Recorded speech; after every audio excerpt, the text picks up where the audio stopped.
Shana Tova. Shana Tova. For those of you that don't know me, my name is Lila Decter, and I'm currently a junior at Brookline High School. A common theme being discussed in our world is getting back to normal. But the last normal for me, in case you didn't already do the math, was in the middle of 8th grade. That's a pretty big leap from preparing and being nervous and excited about high school to taking the SAT and asking teachers for letters of recommendation for college applications. So, for my peers and I, we have no idea what normal is, which may sound daunting and terrifying, but it may also be a blessing in disguise. We have the opportunity to choose what normal is while also having the responsibility of making it a reality. Now, I'm talking in very broad terms, but let me give you an example. At the very beginning of the pandemic, I was blessed with the opportunity to start and grow a movement, a community, the Jewish Youth Climate Movement, or JYCM as I refer to it. Chazon, a large Jewish climate organization, had decided to start JYCM as an initiative and found a teen board made up of Jewish teens in grades 7 through 12 across the country. Throughout the past few years, we spent hours upon hours on Zoom, building our movement, from building our first chapters, to writing our movement DNA, to planning our Get Out the Vote events and actions, to receiving and providing trainings in equity and inclusion in the Jewish climate narrative. We were forced to create relationships and close friendships entirely online.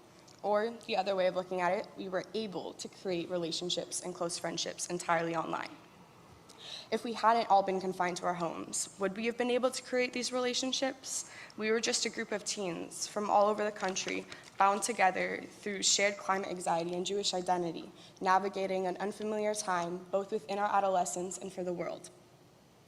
Our weekly meetings always gave me something to look forward to, but there was only so much we could do. Finally, we had our first in-person event, the retreat for the National Leadership Board at Isabella Freeman, which Rev. Claudia actually happened to be there at the same time. The group instantly clicked, including returning leadership board members and the incoming leadership board that we had never met. Long-awaited hugs, singing in person, and sharing meals together, something I'm sure many of you can relate to. We suddenly got to see this community that we had been working to create for a year and a half come together.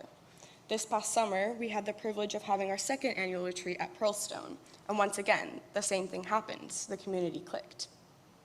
The returning members could not have been more excited to see each other while also being beyond welcoming to the incoming cohort. So, reflecting on our TBZ community as someone who was lucky enough to grow up in it, I want to offer this blessing.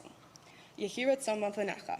May it be your will that we are able to make change in our world through fostering and building a strong community, through looking at the past few years not as time lost, but as time to frame and lay foundation for relationships that are to come. Yehi ratzon lefanecha. May it be your will that we each find the courage not only to rekindle old relationships, but to actively seek out and create new ones, for our normal to be welcoming to newcomers and include them in continuing to build our community. Shana Tova.